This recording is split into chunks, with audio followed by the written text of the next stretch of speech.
what is your daily ritual or maybe morning routine specifically that you practice in order to cultivate some of these, just to keep yourself on track? Because for me, consistency is so key, whether it's with fitness or staying as healthy and having the strongest immune system possible, and diet, or whether it is trying to get mindful. And for me, having a meditation practice, being able to teach yoga is something that without consistency, for me, it gets difficult. Things start to break down, but consistency is what makes it continue to have an upward trend of growth. Yeah. So how do you manifest it for yourself and exercise that throughout the day? I think for me, I'm a pretty spontaneous person, and I really like having ultimate freedom. Consistency sometimes for me feels a little bit too close to monotony. Like a job. Yeah, and for other people, I've noticed it works super duper well. So I recommend to others that they figure out what works best for them. I think in the beginning stages of making change, I think it is important to have consistency. For myself at this point in time, I think the most self-love practice I do is just kind of throughout the day all the time thinking about how, where's my mind at? Where's my head at? Where's my heart? How am I feeling? IFS has helped me connect with myself in a way that at any given time I can stop just for a second and check in and see, am I loving myself? I think it's a little bit difficult to explain how that exactly works. Right. So, what happens when you do that check and you realize, okay, I'm not loving myself in the way that I should be? Yeah. What's perfect. the response? Okay, so maybe I can use an example. Sometimes I have anxiety that comes up sometimes. And I've wrestled with anxiety my whole life, and I still get it from time to time. So if I'm feeling anxious and I'm really in that anxiety, it's kind of hard to love myself. It's kind of difficult to find the space and the energy to love that feeling, because it's kind of not such a great feeling to feel. So if I can check in with myself during that time and say, okay, yes, there's a part of me that's anxious, but there's also a whole lot of other parts of me that aren't anxious. And within all those other parts, there's this centered place that I know, because I've accessed it a bunch of times, it's full of calm, curiosity, compassion, and indeed self-love. And I can connect with that place pretty quickly these days because I've developed tools to kind of reach in and do it. So connecting with that place and then turning to the anxious part and trying to feel out, okay, buddy, let's figure it out. What are you feeling anxious about? And oftentimes I have a true communication between my parts, as if I was talking to you, and I would ask the same kind of questions and pretend like that's what's happening. And for me, that's reality, and I get an answer. I'm anxious because I feel neglected when I was 3 years old, and I need a hug right now. And mentally, I'll give that part a hug. It sounds wild, but it totally works.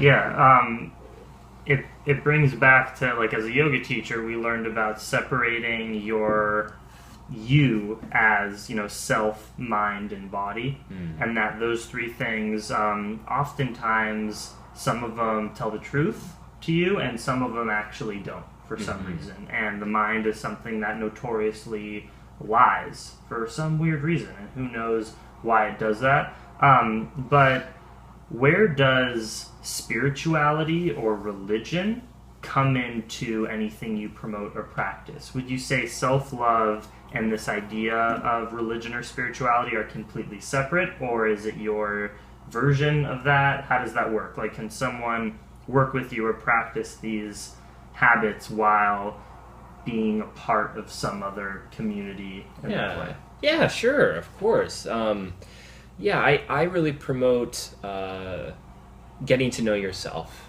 in the best way possible. And I also believe that you know what's best for you. I really don't. I only know what's best for me. So I've noticed some things that work really well for me. Here's what they are. my hope and intention is that they work really well for you too.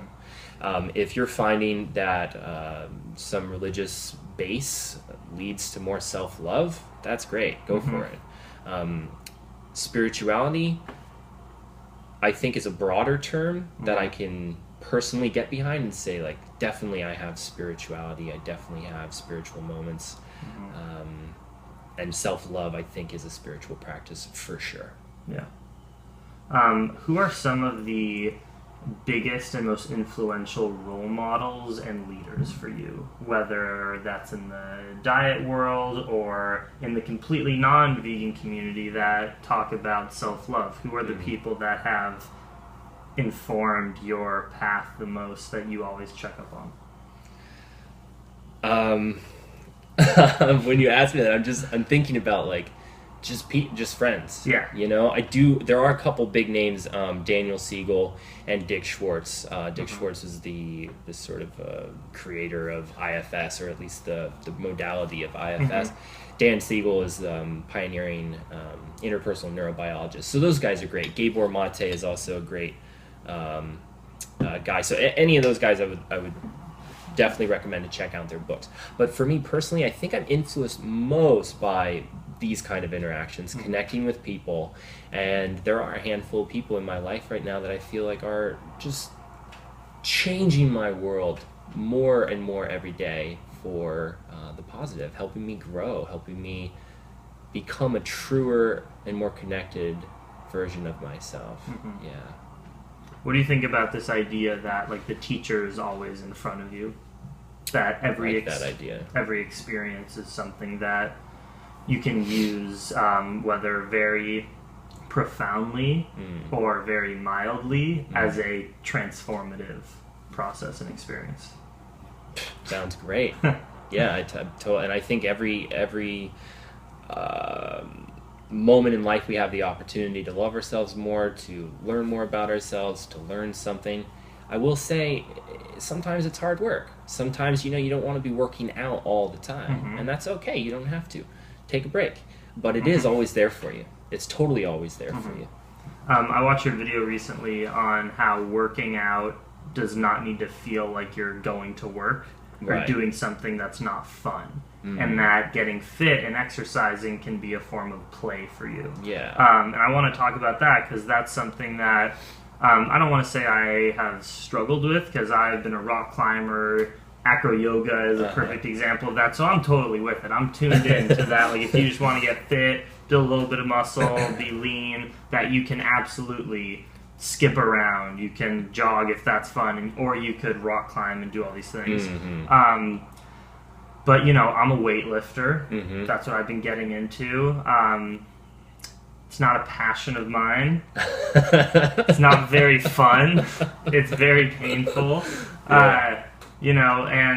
But I think my experience is very different because I have a very weird, almost unnatural goal of building a lot of muscle mass on a plant-based diet, which is not what majority of the people who are trying to exercise are doing. They don't have a goal like that, which sort of does take a more specific routine to get into. But what have you found, are the most beneficial forms of exercise? Because getting on the treadmill for an hour, nobody wants to do that. Nobody does. Yeah. So, and most people are just trying to lose 10, 15 pounds and get a better heart rate and get a better cardiovascular system and get healthy. So what have you found is the best for people?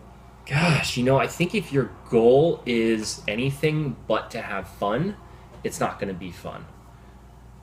So it's great to have goals that are, to lose weight, to get healthier, to get fit, but maybe it's important to find something that's, like, truly fulfilling and fun in that moment, because that's going to be fun. So if your goal is to lose weight, or to build muscle, or to whatever, that's awesome. Shoot for that goal. I think you can find fun in there too, but it's okay if you don't, because that wasn't your goal to begin with, right? Okay. So we have to work sometimes to get what we want. But if your goal is to have fun, I think that you can get those things that you want without it being the focus.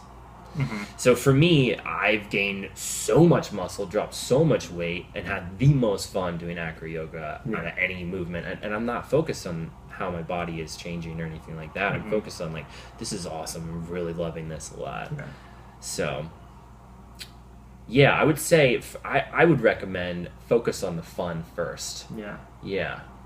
Find a truer goal that you think is more authentic than something as materialistic as I need to lose 5 or 10 pounds. Yeah, thank you. I think it is, and I think it is more authentic that in the moment, what we really want is to feel good. What feels good right this second. Mm-hmm. You know, is it trying to work really hard to lose weight, or is it like, let's just have fun? Yeah. And I think it's like, yeah, let's just have fun, and the other stuff will just kind of happen. I actually totally agree, and I've seen that as well. That when you unwind mentally and sort of get out of that place, because when you want to, if you have a goal like weight loss, you can go through a terrible spiral in your head of just like, well, I'm not at my goal now, so going to go do my goal, I have negative connotations towards that. I don't want to go to the gym, and I think it's a rabbit hole to ultimately not the best version of success that you could possibly have. Yeah, I totally agree with that. So, segueing the transition a little bit, I think it's kind of funny and ironic that you work so much with self-love, but you also work within a social media community that's probably like the nastiest social media platform of all time, which is YouTube, of just people just throwing nasty stuff all around. Like, I've noticed it because I'm on YouTube too and on various social media platforms that for some reason, because us YouTubers like really put our hearts and our bodies, it's visual, it's audio, onto the big screen, so to say, and so many people just have these faceless accounts and can just tear people up. I'm interested in how you navigate that. Cool. And when you make a video and get negative response, or see other people that make videos that are being broken down, because some people don't have the heart to be on YouTube, like truly, because some of the comments. So how have you, like, does it ever get down to your core when someone makes a bad comment, and how do you respond to that? Do you just choose to let them be, give their negative energy, or do you instigate? Yeah.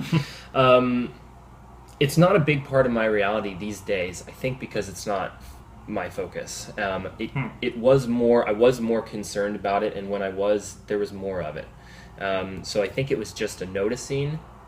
So my perspective has changed. Now, if I get a comment like that, I tend not to feel badly about it. I'm just more curious about it, or sometimes it makes me laugh. If it is truly like, oh man, that's just a crappy thing to say, man. I might, it depends on my mood, I might say like, hey, you know, I like that kind of hurt my feelings, you know, I'm really trying to engage. Or I'll just say like, that's cool, and I'll just remove the comment and be at peace with it.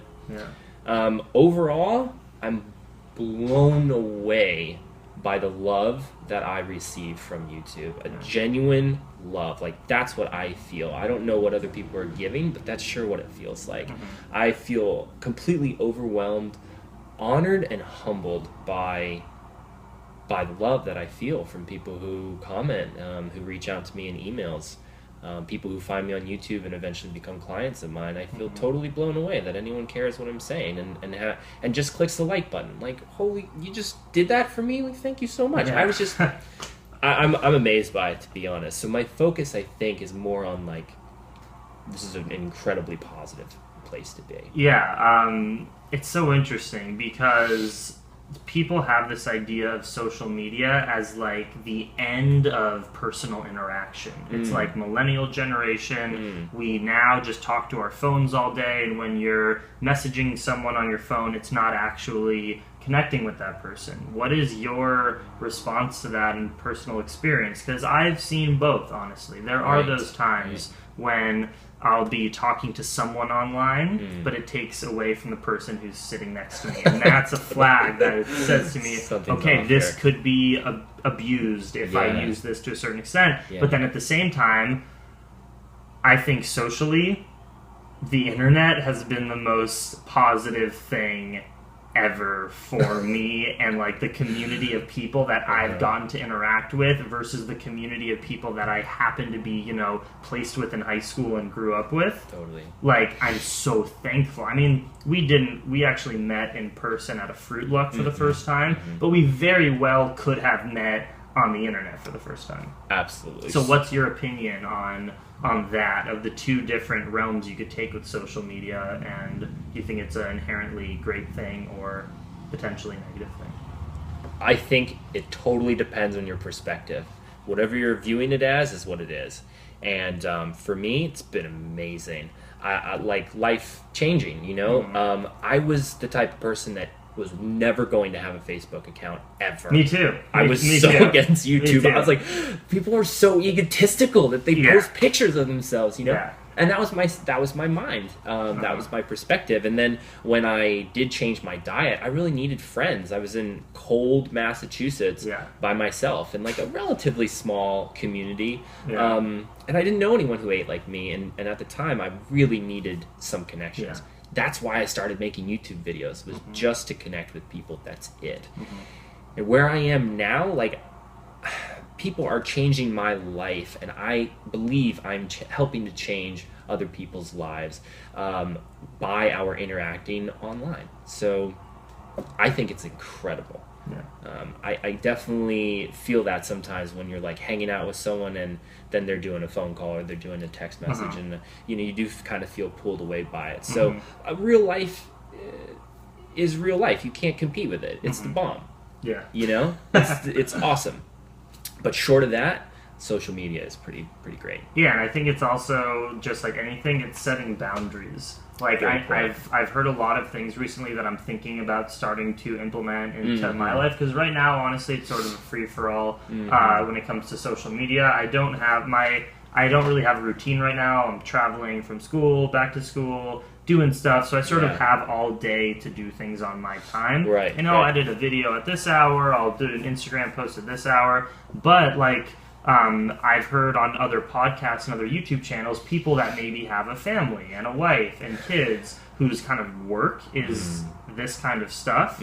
Instead of just sprinkling social media throughout the day and potentially having more conflicts, you can set a time for yourself, even if you don't have a very active channel or page yourself, even if it's like, I like to like scroll through my friends. Right. If you schedule a very specific amount of time where you're allowed to do that 100%. You don't have to do it under the table. Like, you can sit on your bed, or you can take a walk, and that's your hour. Maybe it's 20 minutes, maybe it's 2 hours if it's really important to you, where your friends and family know this is not a time where you can come interact with me. I want to get this out of the way so I can give myself 100% to you afterwards.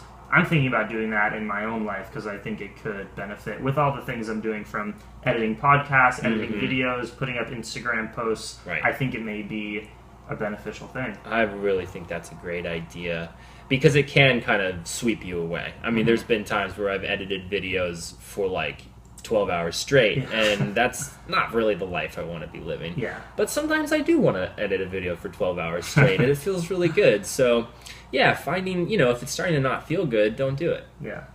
All right, well, I want to now talk about your travels. Cool. And Fruit Winter. Let's do it. That experience for you. So where have you been the past year? Different parts around the world. Yeah, okay. Let's see. I was living in Santa Barbara, California, after moving from Massachusetts. Grew up in California, but moved to Massachusetts when I was younger, and was there for 12 years, and then was in Santa Barbara more recently. From there, I moved to Austin a few months ago, which I'm absolutely loving. But throughout the last year, I've been to, I think I've just been to Thailand, actually, in terms of overseas stuff.